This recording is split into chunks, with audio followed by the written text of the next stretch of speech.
అది మీరు లవ్ ని రిలేషన్షిప్ గా తీసుకెళ్తారా లేదా అనేది choice first point. Second thing మహాప్రభు, మీరు Arthur Schopenhauer world is an idea in my mind అని అనుకున్నప్పుడు మీ ఐడియా వల్ల మీకు మంచి జరిగితే తప్పే ఉంది? The point here is once that person comes in to your life, మీరు మైండ్ లో ఉన్నప్పుడు మీరు తనని కంట్రోల్ చేస్తున్నారు. తను ఎలా నడవాలి, ఎలా నవ్వాలి, అన్ని మీ మైండ్ లో మీరు బెస్ట్ పార్ట్స్ ఎడిట్ చేసి పెట్టుకుంటున్నారు మీ మైండ్ లో. బట్ రియల్ లైఫ్ లో తను మీ ప్రపంచంలోకి వచ్చి you can't edit it because she is the real person. Yeah, so అక్కడ స్టార్ట్ అవుతుంది ప్రాబ్లం మొదలయ్యి. అప్పుడు you start realising what you imagine is in your head, it was never a real thing. అసలు రియల్ గా ఒక మనిషిని చూసి real వాళ్ళ తత్వాన్ని చూసి ప్రేమించడం అనేది సాధ్యమే కాదంటారా? ప్రతిసారి మీరు ఒక ఇమాజినేషన్ ప్రేమిస్తారా? ఆ ఇమాజినేషన్ ఉన్నప్పుడే హై ఉంటుంది అన్న, లేకపోతే you can be friend also. మీరు ఫ్రెండ్తో మీరు ప్రేమలో పడరు కదా. అందుకని మ్యాన్ ఉమెన్ లవ్ అనే దానికి మనం మామూలుగా లవ్ ఏ కాంటెక్స్ట్లో వాడుతున్నాం దానికి డిఫరెన్స్ చెప్తున్నాను. చచ్చిపోయేంత ప్రేమలో ఉండడానికి ప్రేమించడానికి చాలా డిఫరెన్స్. సో మీరు ప్రేమించిన ప్రతి అమ్మాయి మీ ఇమాజినేషన్ కంటే దూరంగా ఎక్కడో ఒక భ్రమలాగా క్రియేట్ చేసి రియాలిటీ వచ్చేసరికి షాటర్ అయిపోయిన పరిస్థితి చూసారా? అంటే చాలాసార్లు ప్రతిసారి అలాగైందా? ప్రతిసారి జరిగింది. యా, దానికి కారణం ఏంటంటే ఆ రిలేషన్షిప్ ఎప్పుడైతే బాగా ఫెమిలియారిటీ అనేది ఎంత ఎక్కువ వచ్చిందంటే మీకు అంత ట్రూత్ అనేది తెలుస్తుంది తర్వాత. అది ఒకటి. రెండోది, రిలేషన్షిప్ తోటి జోడించుకున్న కమిట్మెంట్లు ఉంటాయి. అది పెళ్ళి అవ్వచ్చు, లేకపోతే రెస్పాన్సిబిలిటీ అవ్వచ్చు, లేకపోతే వేరే వాళ్ళ రియాక్షన్స్ అవ్వచ్చు, లేకపోతే వీడి కోసం అమ్మ ఏం వదిలేసిందని తను ఫీల్ అయ్యి వీడు అదే ఫీల్ అయిపోయి ఈ kind of give and take, sense of betrayal, ఈ ఎమోషన్స్ అన్నీ అటాచ్ అవుతాయి. ఆ అటాచ్మెంట్ అనేది ఎంత ఫెమిలియారిటీ వస్తే అంత తొందరగా అవుతాయి. That is when the reverse effect starts. So ఆ లెక్కన మీరు చెప్తున్న sexual love is nothing but friendship actually. See, sexual love is you are creating that high in your mind to enjoy sex. So beyond sex it won't last. That is what sexual love is. But whatever it is, if you and XYZ have made an agreement that your relationship is limited to that, which means there's perfect understanding. She won't expect you to send her flowers. Correct. You won't expect that she'll make coffee for you and all that, kada? Kabatti aa understanding vachesi, if you are having a relationship with her of that nature, correct, highest form of friendship kada adi. Not necessary, because friendship anedi, first of all I don't believe in friendship. Adi very vishayam. Endukante then you have to define enti friendship anedi. See, naku I am having a conversation or I am having a drink with someone, I am watching a film with someone, I am having sex with someone, because all these are pleasurable activities given by nature. So danni enhance cheskontaniki you are using love. That is what I call sexual love. It's very hard for me to fathom, but anyway, it is not easy. I'm just let me try to explain. Ippudu I like having wine, suppose, but then I like having wine with whom I can talk to, who I can share some things what is going on in my life. A company anedi akkada vastadi. Same thing will go to whichever pleasurable activity if I want to spend time with somebody, depending on what, adi cinema na, nenu work chese valla nato kalisi, లేకపోతే నేను ఎవరితో కూర్చుని drink చేస్తున్నానా, లేకపోతే ఇంకేదైనా చేస్తున్నానా, or it's about sex, because all these are outside elements given by nature, that is not related to us. ఆ sharing కోసం who will you to do like to do the best with అని ఆ person మీకు ఇస్తున్నారు కాబట్టి you will start caring for. మీరు football ఆడడం, having sex, having wine, cinema తీయడం అన్ని ఒక్కటి కట్టేస్తారు. They are all the same, because they are all something you are doing it because they are giving you pleasure. అందులో the top of the లిస్ట్లో sex ఉండొచ్చు, అది వేరే విషయం. But there all activities which you are wanting to do with someone you really care for, because that will get enhanced. దేశభక్తి అంటే వాళ్ళకి అర్థం కాదు అన్నది మీ ప్రాబ్లమా? దేశభక్తి కాన్సెప్టే లేదంటారా? లేదు, అసలు తెలియదు. కాన్సెప్ట్ అనేది మీనింగ్లెస్ కాన్సెప్ట్. ఇప్పుడు మనం India is a great country అంటాం, మనం పాకిస్తాన్ కూడా అదే అంటారు. Pakistan Musharraf are great country, Musharraf whatever whoever is there. Bangkok వాళ్ళు అంటారు ప్రతి కంట్రీ నేనే గొప్ప అంటారు. ప్రతి ఒక్కరు నేనే గొప్ప అనుకుంటే అది గొప్పకి మీనింగ్ ఏంటి అసలు? అది బాలచంద్ర గారి సినిమాలో, ఆకలి రాజన్ సినిమాలో అనుకోండి ఒక పాట ఉంది, మన తల్లి అన్నపూర్ణ మన అన్న దాన కన్నా వేదభూమి ఇంట్లో ఏగలు తోలుతాం. అది పాయింట్ ఏంటంటే వాట్ ద కంట్రీ రిప్రజెంట్స్. మనకున్న లీడర్స్ మీద మనకి రెస్పెక్ట్ ఉండదు, మన ఇంటి పక్కన వాళ్ళ మీద రెస్పెక్ట్ ఉండదు, మనం కలిసిన ఎంతమంది మీద రెస్పెక్ట్ ఉండదు. కానీ ఒక కామన్ లైన్ ఏంటంటే దేశభక్తి అంటారు. కానీ మన నేల, మన భూమి ఏదో ఒక సెంటిమెంట్. అదే మన కాదు, మీ నేల, మీకు ఎన్ని ఎకరాలు ఉన్నాయి మీ ఊర్లో అన్నది ఊరు అవుతుంది, మీ నేల అవుతుంది. కానీ దేశం నేల మీది కాదు కదా. ప్రాణాలని అక్కడ పణంగా పెట్టి సరిహద్దుల్లో పోరాడుతున్న సైనికులకు కూడా దేశభక్తి లేదంటారా? వాళ్ళకి జీరో ఉంటుంది. దానికి కారణం ఏంటంటే అదొక ఆర్గనైజేషన్. ప్రతి ఒక్కళ్ళు జాబ్ చేసినట్టు ఆర్మీ కూడా జాబ్ చేస్తుంది. అక్కడ మీరు ఒక పర్టికులర్ పని ఇచ్చినప్పుడు కేవలం ఒక యూనిఫామ్ వేసుకున్నంత మాత్రాన వాడు మనసు మారిపోదు, ఏమీ మారిపోదు. నేను ఒక ఎగ్జాంపుల్ చెప్తాను మీకు. కార్గిల్ వార్ అయినప్పుడు ఒక పర్టికులర్ పాయింట్, ఒక హిల్, మన టైగర్ హిల్ దగ్గర ఒక పాయింట్లో ఒక పాకిస్తానీ టీం దాన్ని హోల్డ్ చేస్తూ ఉంటే ఇండియన్ మిలిటరీ ఒక బ్యాటిల్ జరిగింది. దాంట్లో నియర్లీ 38 పీపుల్ చచ్చిపోయారు, మన భారతీయ సోల్జర్స్. వీళ్ళు మొత్తానికి టేక్ ఓవర్ చేశారు ఒక వారం అయిపోయిన తర్వాత.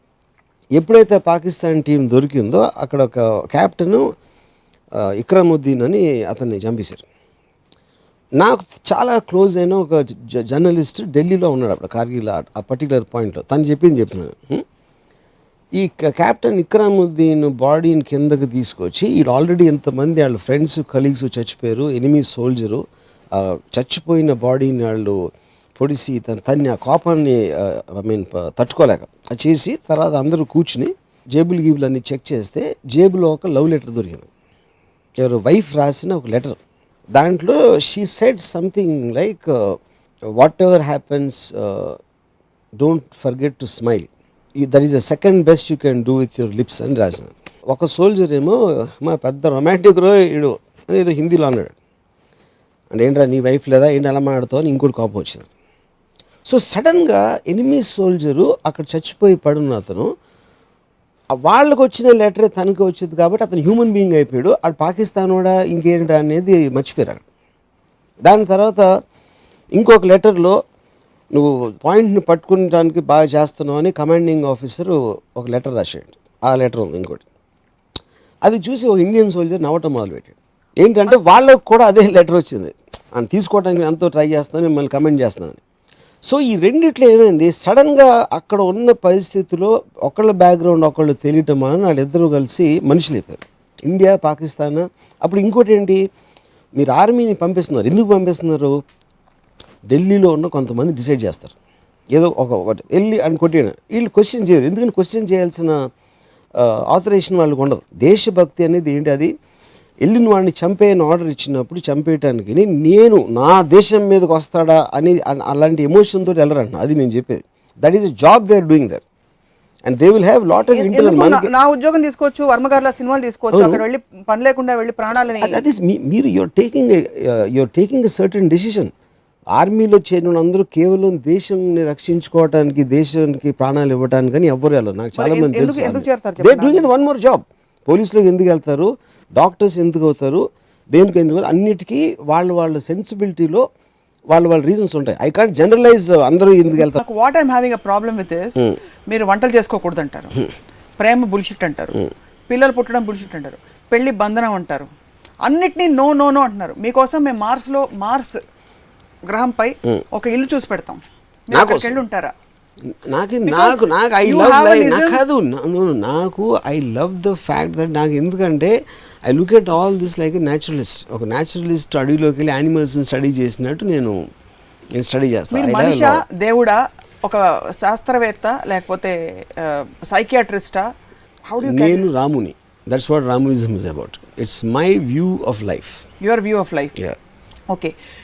So bringing up kids is a stressful exercise for most people, but they are conditioned. And the main bro, stressful life and any secondary points. Now main problem with kids is they destroy women, and because I love women and I consider them as the number one enemies for female species.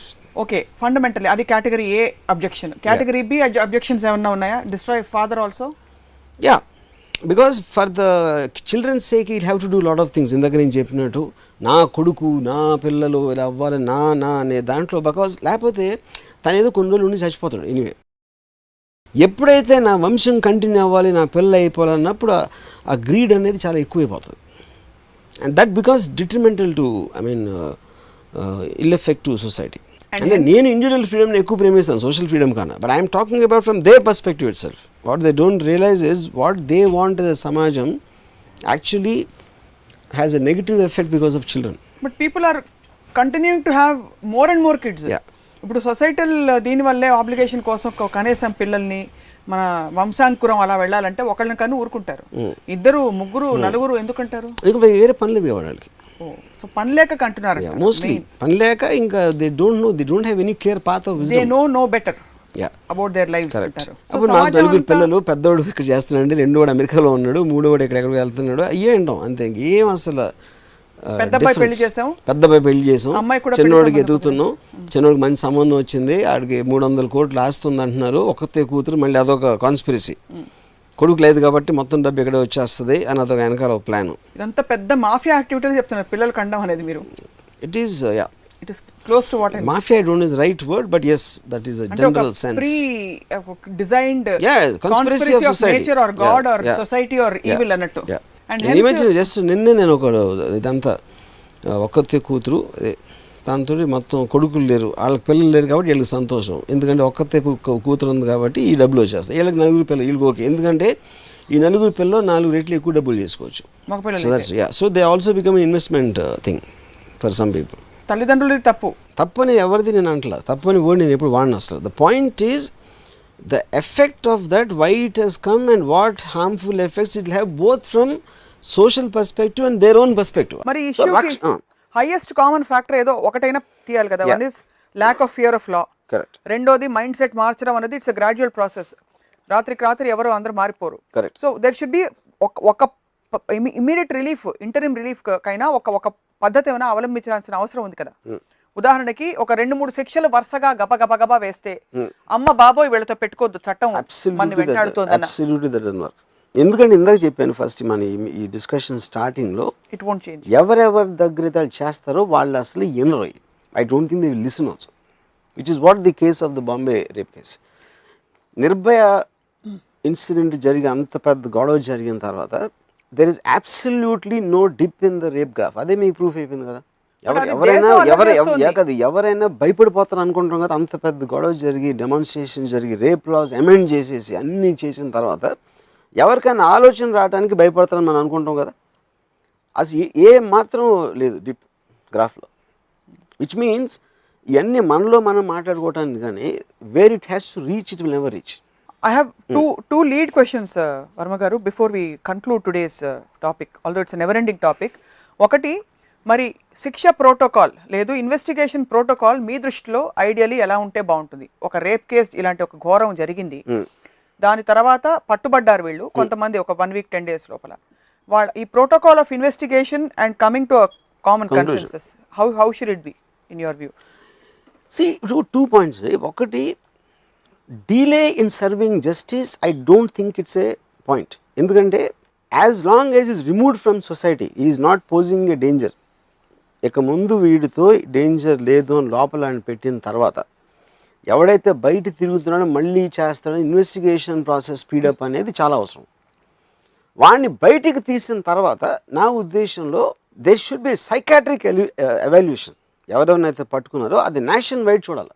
నువ్వు ఎందుకు అసలు చేసి అంటే నువ్వు పట్టుబడినానే, లేకపోతే నీ mind set ఏంటి, ఏమనుకున్నావు, ఎప్పుడు అనుకున్నావు, ఇలాంటిది ముందు అనుకున్నావు అని వాళ్ళ మనసులో ఉన్న ప్రతి ఆలోచన ఒక పబ్లిక్ ఒక ఇంటర్వ్యూ లాగా పెట్టి ఒక సైకాట్రిస్ట్ తోటి అది మొత్తం కంట్రీ అందరూ చూడాలి. That I think is the most ideal solution. ఎందుకంటే అలాంటిది ప్రతి ఒక్కరికి రీచ్ అవుతుంది. ఒక డాక్యుమెంటరీనే భరించలేక బ్యాన్ చేస్తారు.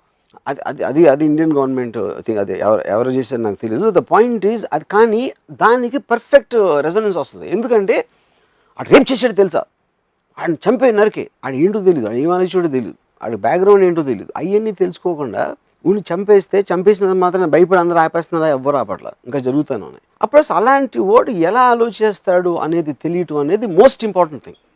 డాక్యుమెంట్లో కూడా జస్ట్ మనకన్నా బెటర్గా చేశారు, కానీ దానికన్నా చాలా ఎక్స్టెన్సివ్గా ఉండాలి. అవును, చాలా ఎక్స్టెన్సివ్గా ఉండాలి అది ఆ డిబేట్. డైరెక్ట్గా ఏంటి, ఏం ఆలోచన, నీకు అసలు అమ్మాయిల మీద నీకు ఎప్పుడు ఫస్ట్ ఎలాంటి అభిప్రాయం వచ్చింది, నీ టీనేజ్లో నువ్వేంటి ఫస్ట్ టైం అమ్మాయి గురించి ఏం ఆలోచించావు, వాడి మైండ్ అనలైజ్ చేయటం అనేది most important thing. That I think is what is missing. Why are we so scared as a nation to face the facts? I'm starting with the government, the central government that has banned this. I can't confirm the reasons, but my speculation ఒకటి Indian bad లైట్లో చూపెడుతుందా, లేకపోతే ఏదో మనం ఏదో పెద్ద great country అయిపోయాం అంత ఇన్ని ఉన్నప్పుడు ఇలాంటి మైండ్ సెట్ ఉంది అసలు ఇంకా ఇండియాలో అనేది వరల్డ్కి తెలిసిపోతుందనే. లేకపోతే యూఆర్ గివింగ్ ఎ ప్లాట్ఫామ్. అంటే ఇప్పుడు ఒక మనిషికి వాడి మైండ్ సెట్ చేయడానికి ఒక ప్లాట్ఫామ్ ఇస్తుందని ఒక ఆర్గ్యుమెంట్ ఉంది. But that is the most important thing. వాడు ఈ మొత్తం ఇన్సిడెంట్లో నాకు ముఖేష్ సింగ్, అక్షయ్ ఠాకూర్ వాళ్ళ మైండ్ సెట్లు తెలియటం ఇస్ ద మోస్ట్ ఇంపార్టెంట్. మిగతా వాళ్ళు ఎవరు మాట్లాడినా it doesn't make a difference. So I don't think they think that much. So we are ignoring the very vital most important question is most important thing necessary is to have a one-to-one interview with all these people with some concerned people who can ask the right questions. అంటే interrogation కాదు నేను అనేది, ఏంటి అసలు ఇలా ఎందుకు ఆలోచిస్తున్నావు అనేది వాడి టోటల్ అంటే autobiography of his mind, of rapist mind who did such a heinous act. I think that's most important. So as we conclude, నాకు 2-3 డౌట్లు దెయ్యాల గురించి, సిన్స్ మీకు బాగా ఫ్రెండ్స్ బాగా తెలుసు కాబట్టి, దెయ్యాలకు ఎప్పుడు కాళ్ళు ఎందుకు వెనక్కి తిరిగి ఉంటాయి మీకు ఏమైనా తెలుసా? See, first of all, there's one of the stories of ghosts. అంటే ఇప్పుడు ఎవరు చూసిన వాళ్ళు ఉండరు, ఇంపాసిబుల్. అంటే చెప్తారు, నా చిన్నప్పటి నుంచి వింటున్నావు కాళ్ళు వెనకాల తిరుగుతాయి, లేకపోతే ఓ స్త్రీ రేపురా అనేది ఎవరో ఒక అమ్మాయి రోడ్డు మీద నడుస్తూ ఉంటుంది, ఇలాంటివన్నీ. Because there are folklore stories. ఎవరికి ఎక్కువ ఇమాజినేషన్ ఉంటే వాళ్ళు ఇలాంటి కథలు పుట్టిస్తూ ఉంటారు. దెయ్యాలకి ఇలా ఉంటాయి, అలా ఉంటాయి, వీళ్ళు పెద్దగా ఉంటాయి, లేకపోతే తెల్ల చీర, గజ్జలు చప్పుడు, నల్ల పిల్లి, ఇవన్నీ elements of the so called folk stories. Do you know anybody who has actually seen a ghost? Lot of people claim. అంటే నేను అనేది నేను చూసానని చెప్తారు. చూసాను ఎలాగా అంటే వాళ్ళ డిస్క్రిప్షన్ ఈజ్ వెరీ వేగ్. అంటే మనకి కళ్ళు కూడా చూడొచ్చు, not necessary have to see in real. No, అప్పుడు మీకు తెలిసిన అతన్ని చూసారా, ఒకవేళ తెలియని అతన్ని చూస్తే మొహం ఎలా ఉంది, లేకపోతే మీకు తెలిసిన వాళ్ళే దెయ్యమే వచ్చారా, ఇలా రకరకాల. But I think lot of people, I mean దెయ్యాలని నమ్మేవాళ్ళు వేరులో ఉంటారు, మేబీ లక్షల్లో. ఆల్ ఆఫ్ దెమ్ వాళ్ళకు పర్సనల్ ఎక్స్పీరియన్స్ ఉండొచ్చు, లేకపోతే విని ఉండొచ్చు. The very fact that horror films as a genre is so popular across the world, which means there is that scope is reflecting, for that. yeah, It's the reflecting belief somewhere. system. Yeah. So మీకు మాత్రం ఎప్పుడు రాము రాము అని గొంతు వినిపించలే. నాకు దెయ్యం కనిపించింది, మీకు చెప్తాను ఒక టైంలో ఎప్పుడైనా. I seen a ghost, actual ghost. But okay, summing up what we have talk today, attachment అంటే భౌతిక ప్రపంచంలో నోన్ ఫ్యాక్టర్స్ పోతాయి అనే ఫియర్ని ట్యాకిల్ చేయడానికి అటాచ్మెంట్ ఉండకపోవడం బెస్ట్ అన్నారు. అన్నోన్ ఫ్యాక్టర్ని ఒకవేళ కాంకర్ చేయాలంటే ఆ టైంలో మన తెలివి తక్కువ సైడ్ని మన తెలివైన సైడ్ డామినేట్ చేసి లాజికల్గా ఆలోచించి. అంటే పాయింట్ ఏంటంటే మీరు భయపడుతున్నప్పుడు ఎందుకు భయపడుతుందని ఆలోచించడం మొదలెడితే భయం యాక్చువల్ పోతుంది. అప్పుడు గుండె డబడబా కొట్టుకుంటూ చెమటలు కారిపోతూ దట్ ఈస్ ద పాయింట్.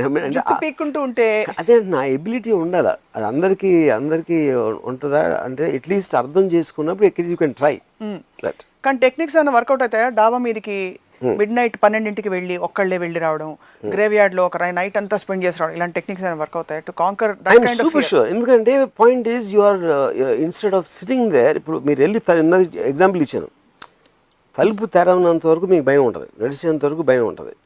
అప్పుడు వెళ్ళి మీరు తలుపు చేశారు అనుకోండి, you're confronting it, you're confronting the fear instead of letting it being in your imagination. And that's the best way to be అంటారు. Yeah, to confront your, and that is where you have take risk. And of course ultimate ism, Ramuism, మనని మనం సీరియస్గా తీసుకోపోతే ఇతర రకాల భయాలు కూడా పోతాయి. మన కిరీటం పడిపోతుందా, లేకపోతే మనని 10 మంది ఎక్స్పెక్ట్ చేసేది మనం ఫుల్ఫిల్ చేయలేకపోతామేమో, ఇలాంటి ఫియర్స్, అండర్ కరెంట్, ఇంకా కిల్లర్ ఫియర్స్ అవి. దెయ్యం అంటే స్పెసిఫిక్ ఫియర్ కనీసం, this is a bigger fear actually to live. Yeah, because what you are saying is going to come from the unknown elements. మన దగ్గరది పోతుందా, లేకపోతే రాదా, లేకపోతే ఇంకేమవుతుంది అన్నోన్. యా, అంటే ఇప్పుడు these days like multiple personality disorder, when you don't have control over it, but when you have that unlimited imagination and you have your mind thinks so fast, దాన్ని channelise చేసే multiple personality order టైప్లో channelise చేసే research is also coming up. Channelise fear.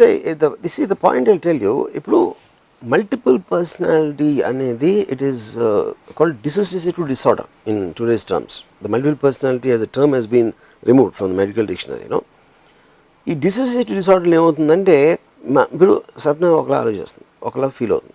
So the combination of that makes Swapna. Same thing will happen with me as Ramu. But దీంట్లో they start getting compartmentalised. Some emotions, thoughts of మూల ఈ మూల, అంటే that is what is called dissociation. అవి ఒక particular trigger పాయింట్లో ఒక rapid change వస్తుంది. అంటే ఇప్పుడు నేను నవ్వాను అనుకోండి, ఓకే నేను జోక్ నవ్వాను, సీరియస్ అయితే నేను ఏదో కోపం సీరియస్ అయ్యాను, లేకపోతే ఇంకోటి ఏదో.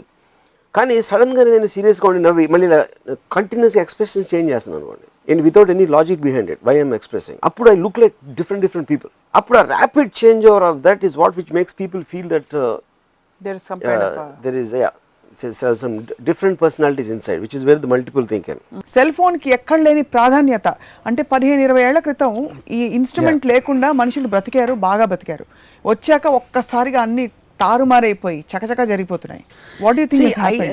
ఐ ఫీల్ సెల్ ఫోన్ అంటే మనుషుల మీద దానికి ఉన్న ఎఫెక్ట్ మనం ఇప్పుడు ఇంకా టిప్ ఆఫ్ ద ఐస్బర్గ్ చూస్తున్నాం నా ఫీలింగ్. ఇప్పుడు కూడా నేను చెప్పేది అంటే పాయింట్ ఏంటంటే ఫస్ట్ టైము సెల్ ఫోన్ అనేది మనకి మ్యాక్సిమం ఒక వైర్ లేకుండా మాడచ్చంట అని ఒకలాగా వచ్చింది ఫస్ట్. ఊరికి దానికి వైర్ అవసరం లేదండి. ల్యాండ్ లైన్కి వైర్ ఉంటుంది, లిమిటేషన్ ఉంటుంది, వైర్ మ్యాక్సిమం ఎంత పొడుగో ఏదో. వైర్ లేకుండా మాట్లాడచ్చు ఒకటి, దాని తర్వాత బయట కూడా ఎక్కడైనా వెళ్ళి మాట్లాడచ్చు. అలా మెల్లమెల్లగా పోయి తర్వాత ఫోన్లో ఐడియా వచ్చేస్తుంది, ఎవరు చేసాడో వాడి పేరు వచ్చేస్తుంది. స్లోలీ ఒక్కొక్కటి వచ్చి ఇప్పుడు ఏమైందంటే సెల్ ఫోన్ అనేది నాకు ఆల్మోస్ట్ ప్రతి మనిషికి వాడు ఒక ఆల్టర్ పర్సనాలిటీ దాంట్లో ఉంటాం. ప్రాణం కన్నా పదిలంగా దాచుకునేది సెల్ ఫోన్ యాక్చువల్గా. మీరంటే మీ పార్ట్ ఆఫ్ ద బాడీ, మీకు కాలు చెయ్యి మొహం ఉన్నట్టే మీ చేతిలో cell phone becomes a part of the body. అంటే అంత ఇది వచ్చేసింది దానికి, లేకపోతే ఏదో లేనట్టే ఫీల్. అదే ఇంకోటి ఏంటి, దాంట్లో అందరికీ సీక్రెట్లు ఉంటాయి. ఇప్పుడు నా దగ్గర పనిచేసే ఒక డ్రైవర్ ఉన్నాడు, ఆయన 5 సంవత్సరాల నుంచి చేస్తున్నాడు, ఎన్నో సంవత్సరాల నుంచి. అసలు నాకు నేను ఎప్పుడు తనతో మాట్లాడాను, ఆడు నాతో మాట్లాడు, అసలు అతను ఏంటో తెలియదు, సైలెంట్గా ఉంటాడు. నేను ఒకరోజు నా ఫోన్లో బ్యాటరీ అయిపోయి ఆడు ఫోన్ తీసుకున్నాను, ఏదో కొన్ని ఫోన్లు చేయాల్సి వచ్చి లవ్కి నేను కొన్ని మెసేజ్లు చూసాను, మెసేజ్లు కనిపించినాయి ఆడు చేసేయమాట. నేను చూసిన 2 నిమిషాల్లో ఆడికి పెళ్ళి అయింది, ఆడు ఇంకో అమ్మాయితో ఎఫ్ఐఆర్ ఉందని తెలిసిపోయింది నాకు 3-4 మెసేజ్లో. అంటే సెల్ ఫోన్ వలన, సెల్ ఫోన్ లేకపోతే నాకు లైఫ్ ఇంపాసిబుల్. అది నాకు సంబంధించిన విషయం కదా, అది వేరే విషయం. అప్పుడు ఏంటి, సెల్ ఫోన్ మీ మొత్తం జీవిత రికార్డు ఒకటి ప్యారల్గా మెయింటైన్ చేస్తుంది. ఆ రికార్డు ఎవరికి తెలియదు, మీ క్లోజెస్ట్ పర్సన్ కూడా తెలియదు ఆ రికార్డ్. అందుకనే మీరు పాస్వర్డ్ ఎందుకు పెడుతున్నారు? పాస్వర్డ్ మీరు ఆఫీస్కి వెళ్ళినప్పుడు ఎప్పుడు మీరు ఫోన్ బయట ఇక్కడ పెట్టరు, మీ దగ్గర ఉంచుకుంటారు. ఆఫీస్ వర్క్ ప్లేస్లో ఎక్కడ ఇంట్లో పెడతారు, ఇంట్లో ఎక్కడ బెడ్రూమ్లో కొంతసేపు, చూడకూడదు హాల్లో కొంతసేపు. ఇంట్లో ఫ్యామిలీ మెంబర్స్ని తప్పించుకోవడానికి పాస్వర్డ్ ఎక్కువ అవసరం నాకు తెలిసి. ఆఫీస్లో వాళ్ళు ఎందుకు తీసుకుంటారో చూసి గబుక్కుని అది చాలా రేర్ కేసు అవుతుంది. బిగ్గెస్ట్ వరీ ఎవరికైనా ఏంటంటే ఇంట్లో వాళ్ళకి తెలిసిపోతాయి నా సీక్రెట్లని. పాస్వర్డ్ అనేది మెయిన్గా ఇంట్లో నుంచి తప్పించుకోవడమే. ఇంకోటి ఏంటి, దాంట్లో ఉన్న వేరే మీకు ఒక ఎగ్జాంపుల్ చెప్తాను మీకు. ఒక అమ్మాయి, ఒక యాక్ట్రెస్ నాతో మాట్లాడతా ఇండస్ట్రీలో తనకు తెలిసిన ఒక చాలా పేరు చాలా ప్రతిష్ట ఒక ప్రొడ్యూసర్ గురించి నాతో చెప్పింది. నేను కలవటానికి వెళ్ళాను, నాకు రోల్ ఇస్తా అన్నారు, కానీ నాకు కాంప్రమైజ్ అవ్వాలని చెప్పాను. నేను నమ్మలేకపోయాను, ఎందుకంటే తను నాకు పరిచయం ఉంది, ఆ పర్టికులర్ ప్రొడ్యూసర్. నిజం అన్న అంటే తనకి ఫోన్ చేసింది, ఇప్పుడు నాకు ప్రూవ్ చేయడానికి ఫోన్ చేసి, ఆ ఫోన్లో తన వాయిస్ నాకు తెలుసు, కానీ పేరు కూడా చెప్పింది. నేను మొన్న మీ ఆఫీస్కి వచ్చినప్పుడు ఇలా అన్నీ మాట్లాడి మీరు ఇలాగా కానీ కాంప్రమైజ్ అవ్వాలని చెప్పారు కదండి, ఏంటి కాంప్రమైజ్ నాకు అర్థం కాలేదండి. అంటే మీకు తెలిసిందే కదండి, అందరికీ తెలుసు కదా కానీ నాకు తెలియదు ఎట్లా, నాకు అర్థం కావట్లేదు. అంటే ఏదన్నా మీరు డబ్బులు తక్కువ ఇస్తారా రెమ్యూనరేషన్? డబ్బులు బాగానే ఇస్తాను అదని. మరి ఇంకేంటి కాంప్రమైజ్? నా రోల్ తక్కువ అండి సినిమాలో. అంటే రోల్ అంటే హీరోయిన్ రోల్ కదమ్మా, హీరోయిన్ రోల్ తక్కువ ఎలా ఉంటుంది అంటే మరి ఇంకేంటండి, మీకు తెలుసు కదా, అర్థం చేసుకోవాలి, ఇంకా ఎంత విడమర్చి చెప్తాను అని. ఇదంతా స్పీకర్ ఫోన్లో వింటున్నాను నేను ఈ కాన్వర్సేషన్ అంతా. ఓకే అంటే నేను మీతో పడుకోవాలండి అదా మీరు అనేది అని డైరెక్ట్గా అంటే అవునవును అంటే. అప్పుడు ఆయన చేసే సినిమాలో హీరో డైరెక్టర్ పేరు చెప్పి వాళ్ళు కదా డిసైడ్ చేసేది, మీరు అలా చేస్తారని వాళ్ళేంటి చేసి వాళ్ళిద్దరిని తీసేస్తాను సినిమాలోంచి, వాళ్ళేంటి అట్లా టక్కని మాడారు. సరే నేను మళ్ళీ మాట్లాడతాను అని చెప్పి తను ఫోన్ కట్ చేసింది. కానీ ఇది పాయింట్ కాదు. పాయింట్ ఏంటంటే కట్ చేసిన తర్వాత చెప్పింది, ఇదంతా రికార్డ్ చేశాను ఇప్పుడు మా కాన్వర్సేషన్ అని చెప్పింది. ఇప్పుడు దాన్ని యూట్యూబ్లో డైరెక్ట్గా పెడితే దాని లీగల్ ఆస్పెక్ట్ ఏంటి అదేంటి అన్ని పక్కన పెట్టి ఈయన వాయిస్ బయటకు వచ్చి ఆ హీరో డైరెక్టర్ పేరు వచ్చేసి అక్కడ ఆయనకు ఫ్యామిలీలో ఇండస్ట్రీలోని ఇక్కడ మీడియాలో మొత్తం అంతా ఇదంతా కేవలం ఒక సెల్ ఫోన్ ఎందుకు వాడతానంటే, సెల్ ఫోన్ ఏం చేస్తుందంటే ఇద్దరు మాట్లాడుతున్నప్పుడు మీరు నేను తప్ప ఇంక వేరే ప్రపంచంలో లేదన్న ఫీలింగ్ క్రియేట్ చేస్తున్నారు. కానీ యాక్చువల్లీ ఎవరి ప్రపంచం ఎవరైనా ఉండొచ్చు. కానీ సెల్ ఫోన్లో అందరి ప్రపంచాలు ఉంటాయి. దాని లోపల ఒక ఏమంటారు దాన్ని, పురాణాల్లో ఏదో ఉండేది, ఒక గర్భంలో దాచుకుని అన్నట్టు సెల్ ఫోన్లో ఎవ్రీబడి. ఇప్పుడు మీకు వాళ్ళ క్రిమినల్ డిటెక్షన్ కానీ everything cell phone is the most important. Phone అనగానే ఇప్పటికి కూడా అది ఒక బూతు మాటగా లేకపోతే చెవులు మూసేసుకునే పదంగా పరిగణిస్తారు. ఫోన్ చూడడం అంటే వాళ్ళని క్యారెక్టర్లెస్ పీపుల్గా వర్ణిస్తారన్న మాట వాస్తవం. కల్చరలీ మనకి సోషల్గా ఇప్పుడు కానీ ఇక్కడ ఏంటంటే మీరు ఎవరు చేస్తారని అడుగుతున్నాను. ఇప్పుడు ముగ్గురు ఉంటారు, ఇక ముగ్గురు టైప్స్. ఒకళ్ళు ఫోన్ చూసి ఆనందిస్తారు, రెండో టైప్ వాళ్ళు చూసి నచ్చలేదు వాళ్ళకి, అందుకని వాళ్ళు చూడరు. థర్డ్ టైప్ వాళ్ళు చూడలేదు ఎప్పుడు. సో ఎప్పుడో చూడడం వల్ల మనం పరిగణలోకి తీయండి ఈ టాపిక్లో దే డోంట్ మ్యాటర్. అంటే వాళ్ళు చూడకుండా ఎలా డిసైడ్ చేస్తారు? అది పాయింట్. చూసి నచ్చకుండా లేకపోతే దాని మూలాన ఎలాంటి ఎఫెక్ట్ వస్తుంది, దీని మూలాన ఎంతమంది జనం పాడైపోతారు అనే ఒక తీరు మనం తీసుకుంటే అప్పుడు వాళ్ళ ఫియర్స్ అన్నింటినీ మనం వీ హ్యావ్ టు డిస్కస్. ఖచ్చితంగా. Okay, let us take hypothetical situation. వాళ్ళ ఫియర్స్ని అడ్రస్ చేస్తూ ఒక పోర్నోగ్రఫీ చూడడం వల్ల ఒక విధమైన క్రిమినల్ ఇన్స్టింక్ట్ కూడా, because of lack of access, అంటే అంతమంది అమ్మాయిలకు యాక్సెస్ లేక క్రైమ్స్, రేప్స్ పెరుగుతాయి, చైల్డ్ క్రైమ్స్ చాలా పెరుగుతున్నాయని చెప్పి చాలా రిపోర్ట్స్ చెప్తున్నాయి. ఇన్ఫాక్ట్ అటార్నీ జనరల్ కోర్టుకి ఇచ్చిన నివేదికలో కూడా they say clearly it's about child pornography, పిల్లలకి అన్యాయం జరుగుతుంది. ఐ థింక్ ఇక్కడ చిన్న కన్ఫ్యూజన్ ఉంది. మెయిన్ పాయింట్ ఏంటంటే ఇప్పుడు స్వీడన్లో 35 years back they did a study, first time sexual liberalisation చేస్తే టోటల్గా అసలు వదిలేస్తే ఏమవుతుందని చేసినప్పుడు సెక్స్ క్రైమ్స్ కంప్లీట్గా పడిపోయినాయి. That's the first time it happened. Open reports circulated across the world. So can you delve deeper and explain what you mean? I'm coming to that. అప్పుడు అది ఎందుకు అవుతుందంటే, సో ఇప్పుడు ఉన్న అడ్వాన్స్ కంట్రీస్ అన్నిట్లో sexual liberation ఎక్కడైతే ఉందో sex crimes అని లీస్ట్ ఉంటాయి. దానికి కారణం ఏంటంటే సెక్స్ అనేది ఒక న్యాచురల్ డ్రివెన్ ఇన్స్టింక్ట్. అది ఆ ఇన్స్టింక్ట్ వచ్చినప్పుడు ఎనీ ఇన్స్టింక్ట్కి మీకున్న రేషన్ ఇప్పుడు సొసైటీ ఏం చేస్తుంది, నాకు ఇది చేయాలని ఉంది, అది చేయొద్దు, చేస్తే నేను ఎలా శిక్షిస్తాం, ఎందుకంటే చేస్తే సొసైటీకి ఎలా నష్టం వస్తుంది. ఇన్స్టింక్ట్ని కంట్రోల్ చేయటం అనేది సోషల్లో లా అండ్ ఆర్డర్కి సంబంధించిన విషయం. అది దాంట్లో ఇప్పుడు ఏమవుతుంది, కానీ న్యాచురల్ ఇన్స్టింక్ట్ కంట్రోల్ చేసుకుంటారు కాబట్టి క్రైమ్ అనేది జరుగుతుంది. నాకు డబ్బు కావాలి, నా దగ్గర లేదు, అప్పుడు నేను డబ్బు ఉన్నాను కొట్టేసి ఆ డబ్బు తీసుకుంటాను.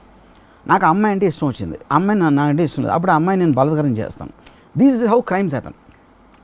అప్పుడు ఇక్కడ ఏమవుతుందంటే ఎప్పుడైతే మీకు ఇన్స్టింక్ట్ వచ్చిందో ఒక ఫ్యాంటసీ వరల్డ్లోకి పాన్ అనేది తీసుకెళ్ళి దాన్ని అక్కడే కర్బ్ చేసేస్తుంది. ఆ కర్బ్ చేసే అవకాశం లేనప్పుడు నేను అప్పుడు రోడ్డు మీదకి వెళ్ళి ఈ అమ్మాయి కనిపించిందా, అది చేసిందా, ఇదా అని నాకు ఆ ఇన్స్టింక్ట్ ఇంకా లోపల ఉంది కాబట్టి it's difficult to control. So దానికి ఒక అవుట్లెట్ ఇవ్వడానికి పార్న్ అనేది ఒక సెక్షువల్ లిబరలైజేషన్ అనేది తోడ్పడుతుంది, which is what is scientifically proved fact. Almost ఎలా చెప్పుందంటే ఇప్పుడు చేతులకు అందరికి గన్లు ఇచ్చేసి రోజు అందరికి ఐసిస్ వీడియోలు చూపించేస్తే అసలు గన్ క్రైమ్స్ కానీ చంపడాలు కూడా తగ్గిపోతాయి అంటారు. అయితే అక్కడ 2 ఎలిమెంట్స్. అక్కడ ఇప్పుడు మీకు వైలెన్స్ అనేది పవర్కి సంబంధించింది, బికాజ్ యూ వాంట్ సంథింగ్. మీకు ల్యాండ్ కావాలో, లేకపోతే మీరు ఒక కమ్యూనిటీని రూల్ చేయాలనుకుంటున్నారు, లేకపోతే ఒకటి సంపాదిద్దాం అనుకుంటున్నారు. సెక్స్ అనేది instinctive, it is nothing more than eating a chocolate. So it's not an external thing అంటారు.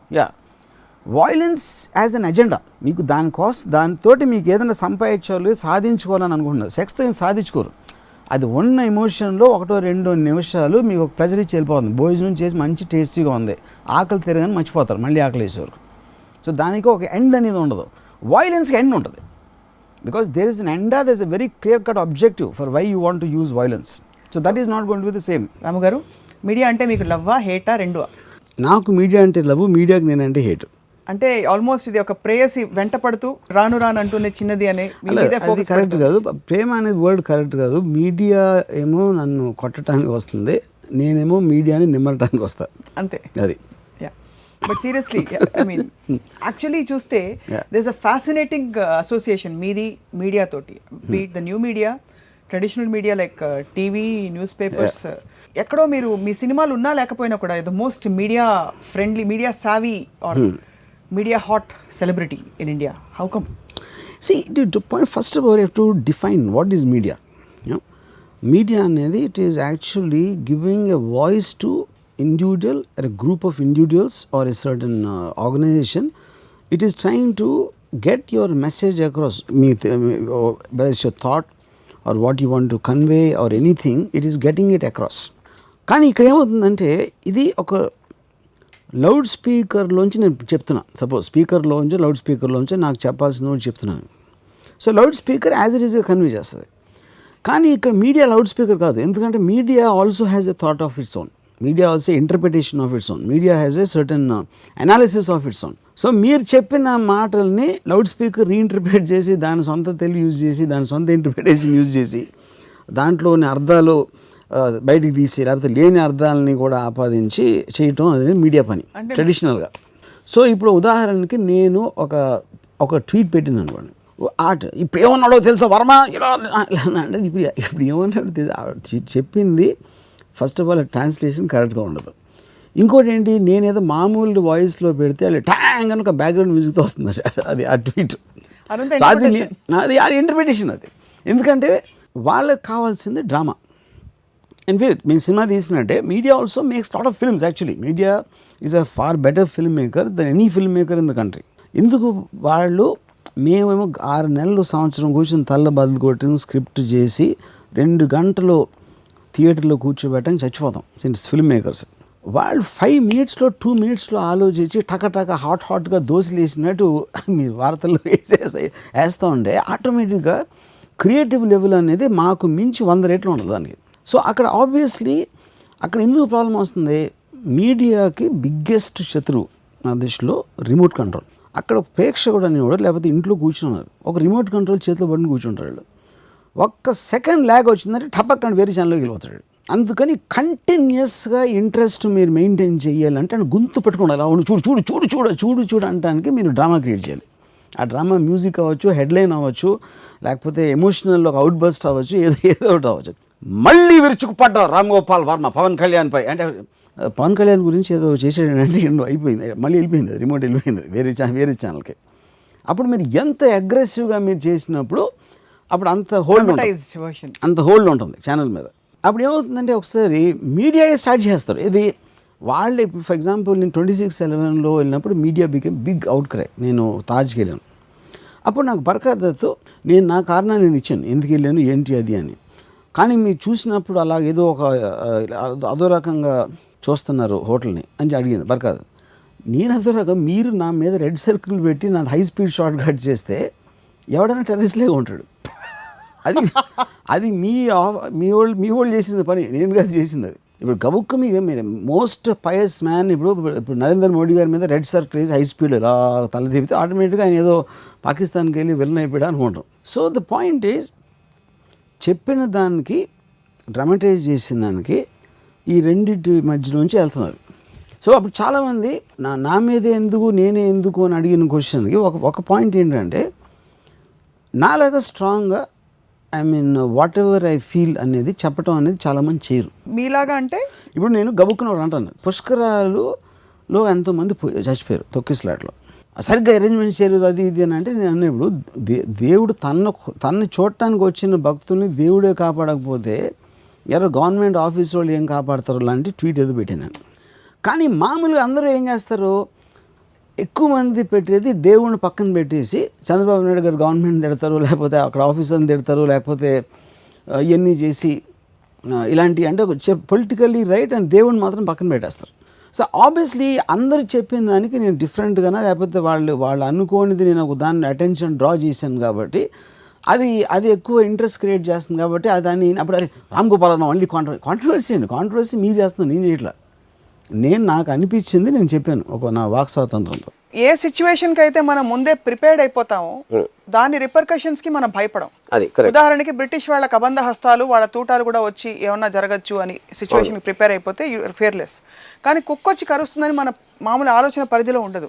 ఒక అన్ఎక్స్పెక్టెడ్ సిచ్యువేషన్ వచ్చినప్పుడు ఒక హీరో కూడా భయపడే అవకాశాలు ఉన్నాయని మీరు అనుకుంటున్నారా? Definitely from your thesis. అదే అండి. ఇప్పుడు అన్నోన్ ఎలిమెంట్, ఇప్పుడు మనకి ఒక ఇంట్లోకి వచ్చాం అనుకోండి, సపోజ్ మీరు ఇంట్లో అంటే ఊరు వెళ్ళి తర్వాత వచ్చి తాళం తీసి లోపలికి వచ్చి మళ్ళీ తలుపేసి గడి వేసుకుని ఆడ కూర్చుని ఉంటే ఒక లోపల రూమ్లోంచి చప్పుడు వచ్చింది. 100% ఇంట్లో ఎవ్వరూ లేరు, మీరు ఒక్కరే ఉన్నారని తెలిసినప్పుడు మీ ఇంట్లో నుంచే ఆ రూమ్లోంచి చప్పుడు వస్తే అక్కడి నుంచి లెగిసి ఆ రూమ్ నడిచే వరకు మ్యాక్సిమం భయం ఉంటుంది. ఎందుకంటే ఇక్కడ మీ మైండ్ మిమ్మల్ని టేక్ ఓవర్ చేస్తుంది. ఇమాజినేషన్లో. మీరు వెళ్ళే తలుపు తీసారనుకోండి, అక్కడ వ్యక్తి ఉండొచ్చు, దైవం ఉండొచ్చు, లేకపోతే ఏదైనా ఉండొచ్చు. అది మీకు అప్పుడు రెస్పాండ్ అవుతుంది దానికి, అరవటం లేకపోతే పారిపోవడం, అటాక్ చేయడం, డిపెండింగ్ ఆన్ ద సిచ్యువేషన్. ఎప్పటి వరకు మీరు అది ఏంటి దాని అది ఒకవేళ తారసపడితే మీరు ఏం చేయాలో తెలియని పరిస్థితుల్లో మ్యాక్సిమం భయం వేస్తుంది. ఎందుకంటే mind is preparing you for self defence. భయం ఏం చేస్తుంది, మిమ్మల్ని డేంజర్ నుంచి పారిపోయేలా చేస్తుంది, డేంజర్ నుంచి తప్పించుకోలే చేస్తుంది. ఎందుకంటే సెల్ఫ్ ప్రిజర్వేషన్ అది, it is a defence mechanism more than anything else, you know. అప్పుడు అది కానీ ఇన్ఎవిటబుల్గా అయ్యేది జరుగుతుంది, ఏమి చేయలేము దానికి అన్న అండర్స్టాండింగ్ వచ్చినప్పుడు భయం పోతుంది. ఫియర్ యాక్చువల్లీ దెన్ అన్నోన్ పరిస్థితులకి మాత్రమే ఉంటుంది. ఆ సిచ్యువేషన్లోనే భయం అనేది ఉంటుంది. నోన్ పరిస్థితులు ఉండేది భయం కాదు. అవును, అంటే అది దట్స్ వాట్ ఐమ్ సేయింగ్. ఇప్పుడు భయం కూడా ఒక ఎమోషన్. ఫైనల్గా ఎమోషన్కి ఎప్పుడు ఒక హై ఉంటుంది. ఆ హై తర్వాత మళ్ళీ కిందకి రావడం స్టార్ట్ అవుతుంది. అది నేను చాలాసార్లు, ఫర్ ఎగ్జాంపుల్, నేను ఫ్యాక్షన్ లీడర్స్ ఉన్నారు, నేను రక్త చరిత్ర టైంలో చాలామందిని కలిసాను. ఎప్పుడు ఎవరో మిమ్మల్ని చంపటానికి వెయిట్ చేస్తూ ఉన్నారు, ప్లాన్ చేస్తున్నారు అనే ఒక ఇది ఉన్నప్పుడు మీరు కంటిన్యూస్గా భయం ఉండదా మీకు అని అడిగాను ఒక ఫ్యాక్షన్ లీడర్ని. అంటే తను ఏమన్నానంటే, అలవాటు అయిపోతుంది నన్ను. భయం ఎలా అలవాటు అవుతుందండి అసలు నాకు అర్థం లేదు. అంటే అప్పుడప్పుడు గుర్తొస్తుంది, లేకపోతే గబుక్కున ఒక ఇన్సిడెంట్ జరిగినప్పుడు అలా చూసినప్పుడు నేను అదేంటి మనవంగా చూస్తున్నాడు అని ఫీలింగ్ వస్తుంది. దాని తర్వాత 5 నిమిషాలు అయ్యాక మళ్ళీ మర్చిపోతుంది. దాని తర్వాత ఇంకొక మూడ్ లేదో అనిపిస్తుంది. సో అందుకని ఎమోషన్ అనేది మీకు కంటిన్యూస్గా ఉండదు ఎప్పుడు. అది ఇంకొకళ్ళు ఏంటంటే నన్ను ఎవరు అంటే ఒక వాళ్ళు ఇంపాసిబుల్ నన్ను టచ్ చేయటం అని అనుకుని ఒక డెల్యూజన్లోకి వెళ్తారు. It might work also for some time, you know.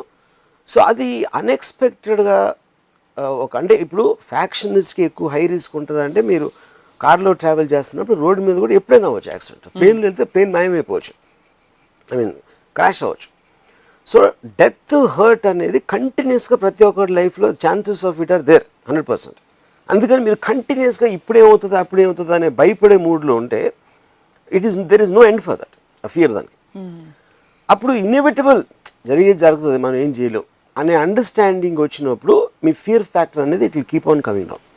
So అప్పుడు నేను ఒక చీకట్లో నడుస్తున్నాను. ఆ చీకట్లో నడిచి వెళ్తున్నప్పుడు ఒక వెనకాల నుంచి అడుగులు చెప్పడం విషయం. వెనక్కి తిరిగి చూసిన దానికి ఉన్న ఒక టెన్షను లేదు, వెనక్కి తిరిగి నేను చూడను అనుకోండి. వెనక్కి తిరిగి చూసారు ఐదర్ ఏదైనా ఉంది లేదు, ఏదో ఒకటి అట్లీస్ట్ కన్ఫర్మ్ అవుతుంది. వెనక్కి తిరిగి చూడకుండా మీరు అలాగే నడుస్తున్నారు అనుకోండి, ఇంకా భయం అనేది it will keep on increasing to the upper limit. ఎందుకంటే దట్ ఈస్ వెన్, ఎందుకంటే మీ మైండ్ మీరు ఒక డేంజర్లో ఉన్నారు అని సిగ్నల్ వచ్చేసింది దానికి. వచ్చి మీలో భయం ఎంత పెంచితే మీరు అంత ఫాస్ట్గా సిచ్యువేషన్ నుంచి ఎస్కేప్ అవడానికి ట్రై చేస్తారు. వెనక్కి తిరిగి చూస్తే కన్ఫ్రంటింగ్, ఎవరు లేరు, పక్కన ఉన్నారు, ఆ సౌండ్ ఎందుకు వచ్చింది, ఎవరు లేనప్పుడు ఆ సౌండ్ ఎలా వచ్చిందని ఒక థింకింగ్ మోడ్లో మీకు ఒక డైవర్షన్ ఇస్తున్నారు మైండ్కి. So this is where you can control the point of fear. అది నేను చాలా సైకలాజికల్గా స్టడీ చేసి, అంటే ఉదాహరణకి నేను ఒక 2 ఎగ్జాంపుల్స్ చేస్తాను. భూత్ సినిమా నేను తీస్తున్నప్పుడు నేను ఒక షాట్ ఉంది దాంట్లో, ఒక వైడ్ యాంగిల్ లెన్స్, మొత్తం ఫ్లాట్ అంతా కనిపిస్తుంది. ఊర్మిళ నిద్ర లేచి మంచం మేంచి లేచి మంచిలు దాటడానికి అలా వచ్చింది, మెట్లు దిగింది, డూప్లే ఫ్లాట్ అది. మెట్లు దిగి అలా కిచెన్లోకి వెళ్ళి ఫ్రిడ్జ్ డోర్ తీసి మంచినీళ్ళు తాగి మళ్ళీ నడిచి. ఇప్పుడు ఆడియన్స్ చూస్తున్నప్పుడు ఎలా ఉంటుంది, వెనకాల నుంచి వెళ్తూ ఉంటే కెమెరా తనను ఫాలో అవుతా ఫ్రేమ్లోంచి కడుక్కున ఏమైనా వస్తుందా అని ప్రిపేర్ అవుతున్నారు. వైడ్ యాంగిల్లో మొత్తం ఫ్లాట్ చూపించేసరికి ఫ్లాట్లో ఏమైనా ఉన్నారా అన్నీ చూస్తున్నారు, ఎవరు లేరు ఫ్లాట్లో. తను వెళ్ళి వచ్చింది. కిచెన్లోకి వెళ్ళిన తర్వాత అటు నుంచి ఎవరైనా వస్తారా, రాలేదు. మళ్ళీ వెనక్కి వచ్చింది, మళ్ళీ మెట్లు ఎక్కింది. ఇప్పుడు కట్ చేసి మెట్లు పైన పెట్టాను కెమెరా. సో ఇప్పుడు ఏంటి, ఆడియన్స్ ఆల్రెడీ ఫ్లాట్లో ఎవరు లేదని చూశారు, ఊర్మిళ మెట్లు ఎక్కి కెమెరా వైపు వస్తుంది. ఆడియన్స్ వెనకాల చూడగలుగుతారు, వెనకాల ఎవరు లేరు.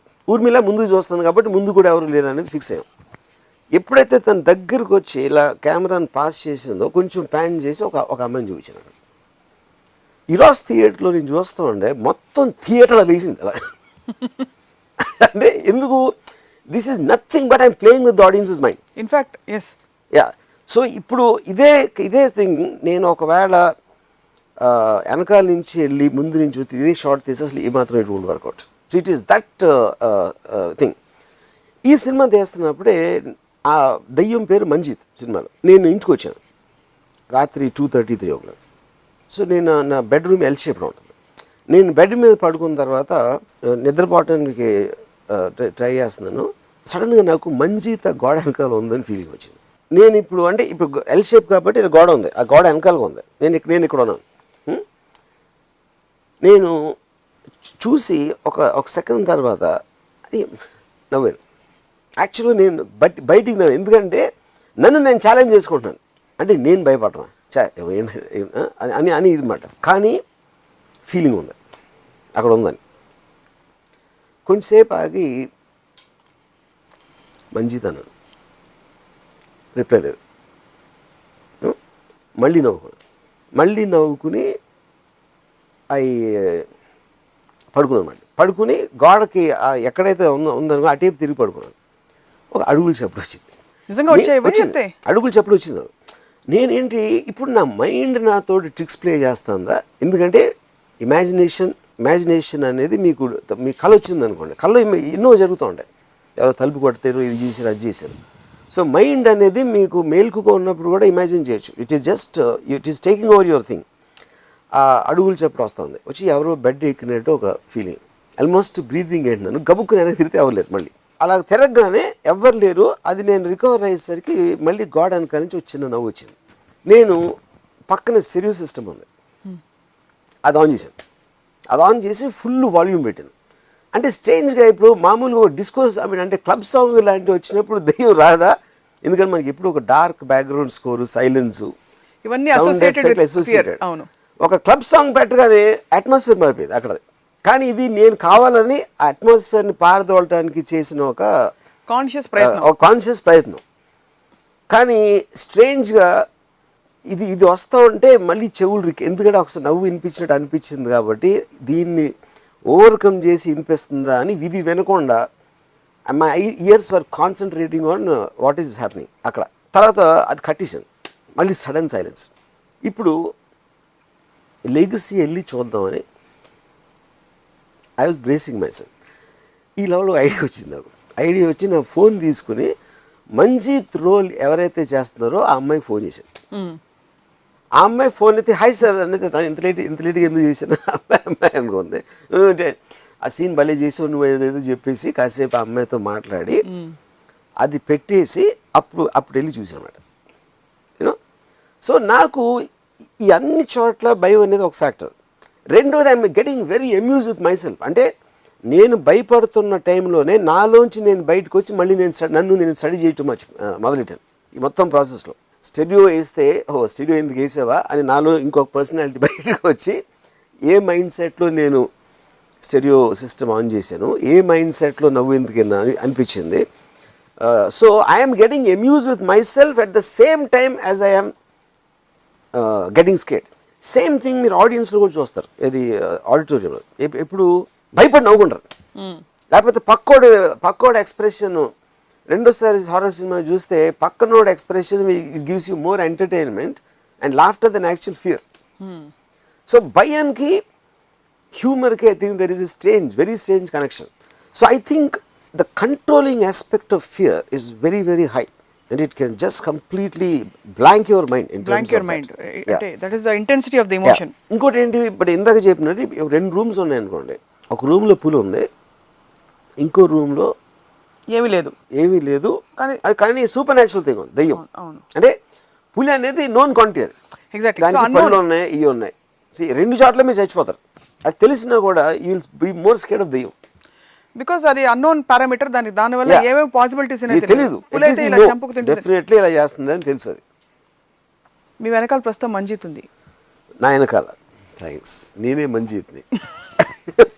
రాము రూపంలో వచ్చారు ఇక్కడ. So what is your core observation? అంటే దట్ పీపుల్ బేసికలీ ఒక హర్డ్ మెంటాలిటీతో, హర్డ్ కూడా కదా, I would say that they depend upon someone else's perception, greatness to validate. ఉదాహరణకు ఒక ఎగ్జాంపుల్ చెప్తాను. ఐన్ ర్యాండ్ ఫౌంటైన్ హెడ్ బుక్లో ఒక ఆర్కిటెక్ట్కి ఒక ఇది ఇస్తారు, ఏదో ఒక commission, you have to build this ఒక బిల్డింగ్, ఒక హ్యూజ్ బిల్డింగ్, ఏదో ఒక పర్టికులర్ ఫంక్షన్ కోసం. తను ఏం చెప్తాడు, ఒక డిజైన్ వేసి తీసుకొచ్చాడు.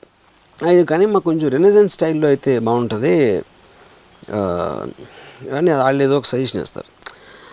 అప్పుడు తను ఏమంటాడంటే రోమన్ ఆర్కిటెక్చర్ రోమన్ ఆ టైంలో గుర్రాలు ఉండే ఆ టైంలో బిల్డింగ్స్ అని ఇంటిమిడేట్ చేయడానికి ఒక సబ్జెక్ట్స్ ఫ్యూడలిస్టిక్ సొసైటీలో ఇంటిమిడేట్ చేయడానికి ఆ బిల్డింగ్ అవసరం కాబట్టి అప్పుడున్న బిల్డింగ్ మటీరియల్స్ డిఫరెంట్, అప్పుడున్న ఫంక్షన్స్ డిఫరెంట్, వాటన్నిటి మీద నుంచి ఆ స్టైల్ వస్తుంది. ఇప్పుడు మనం మోడర్న్ సెంచరీలో ఉన్నప్పుడు దీనికి ఉన్న స్టీల్ మన మటీరియల్ ఏంటి, మనకు పర్పస్ ఏంటి, ఆ ఫంక్షన్ నుంచి స్టైల్ రావాలి. కానీ ఎవరో ఎప్పుడో చేశారు అది గొప్ప స్టైలు అని దానికి రికగ్నిషన్ వచ్చింది కాబట్టి దాన్ని బ్లైండ్గా కాపీ కొట్టడం అనే దానికి అర్థం లేదు అని చెప్తాడు. కానీ వాళ్ళకేంటి ఈడెవడో చెప్తున్నాడు ఒక లాజిక్. కానీ రెనెసెన్స్ అనేది లేకపోతే రోమన్ ఆర్కిటెక్చర్ అనేది గొప్ప ఆల్రెడీ ఫిక్స్ అయిపోయినాయి కాబట్టి మనం బ్లైండ్గా అప్పుడు బయటకు ఏం చెప్తారో వెళ్ళి రోమన్ దాంట్లో కడుతున్నాం లేకపోతే రెనెసెన్స్లో కడుతున్నాం ఆ బిల్డింగ్ అని చెప్పుకోవటానికి ఒక వ్యాలిడేషన్ ఉంటుంది. కానీ హావర్డ్ రార్క్ చెప్పారని ఎవడు హావర్డ్ రార్క్ ఎవడు? సో హావర్డ్ రార్క్ చెప్పిన థాట్లో గొప్పతనాన్ని గుర్తించలేరు. ఆల్రెడీ గొప్ప అని ఫిక్స్ అయిపోయిన దాన్ని బ్లైండ్గా నమ్మటమే అది గొప్ప అనుకుంటారు. That is the basic point. అప్పుడు ఏంటి what is being said? George Bernard Shah ఏమన్నాడంటే అన్నాడు, ఒక గొప్ప తత్వవేత్త గొప్ప రైటర్ జార్జ్ బెర్నార్డ్ షా అన్నాడు, జార్జ్ బెర్నార్డ్ షా కన్నా బెటర్ మీ పక్కింటి కిల్లి కూడా అనొచ్చు, ఒక అబ్జర్వేషన్ ఉదాహరణకి. కానీ కిల్లి కొట్టాడు గొప్పోడు కాబట్టి, గొప్పోడు కాదు కాబట్టి వాడు చెప్పిన గొప్ప విషయం కూడా గొప్పగా అనిపించదు. ఇప్పుడు ఇవాళ మీరు ట్విట్టర్లో కానీ ఫేస్బుక్లో కానీ ఇప్పుడు ఎందుకంటే ఆ రోజుల్లో జార్జ్ బెర్నార్డ్ షా అన్నది ఒక గొప్ప వాక్యం మీకు ఒక బుక్లో వస్తుంది, అందుకని ఎప్పుడో వస్తుంది అది. ఇప్పుడు అలాంటి థాట్స్ రోజుకి 1000 వస్తాయి. అంటే అనామకులు ఎవరికి తెలియదు గ్రేట్ థాట్స్. వాళ్ళు ఎవరు గొప్పవాళ్ళు, ఎందుకంటే వాళ్ళకి గొప్పదనాన్ని ఆపాదించట్లే ఎవరు. డిమాండ్ సప్లై చూస్తే గొప్పదనం కోషంట్ కంటెంట్ పెరిగిపోయి డిమాండ్ తగ్గిపోయిందంటారా? 100%. There is no market for. ఎందుకంటే దానికి ఒక చిన్న రీజన్ చెప్తాను. ఇప్పుడు వాళ్ళ ఒక మనం గొప్ప సైంటిస్టులు మనం అంటాం, బెంజమిన్ ఫ్రాంక్లిన్ లేకపోతే ఎడిసన్, ఐన్స్టైన్, ఇలా గ్రహం బెల్ టెలిఫోన్ కనిపెట్టాడు. మనం అప్పటి నుంచి ఇప్పటి వరకు వాళ్ళ గురించి అంటాను. iPhone 6R కనిపెట్టాడు, అది కనిపెట్టాడు కదా, సెల్ ఫోన్ కనిపెట్టాడు కదా, వాట్సాప్ అది కొన్ని 100,000 ఇన్వెన్షన్స్ అవుతున్నాయి. ఏంటి అవన్నీ ఫార్ సుపీరియర్. అవును, గ్రహం బెల్ అనేది ఎందుకు పనికిరాడు ఇప్పుడున్న యాక్చువల్ ఇన్వెంటర్స్లో. కానీ నంబర్ ఎక్కువైపోయారు కాబట్టి మనం ట్రాక్ చేయలేం, మనకు అసలు ఆలోచన కూడా రాదు. ఎందుకంటే ఎవడు సెల్ ఫోన్ ఎవడు కనిపెట్టాడో తెలుసా? టైమ్స్ ఆఫ్ ఇండియా హెడ్లైన్ వచ్చింది అనుకోండి, cell phone invented and so some John David అని కనిపెట్టాడు. అంటే జాన్ డేవిడ్ అప్పుడు గొప్పడు, ఎందుకంటే టైమ్స్ ఆఫ్ ఇండియా హెడ్లైన్లో వచ్చాడు కాబట్టి ఆడు గొప్పడు.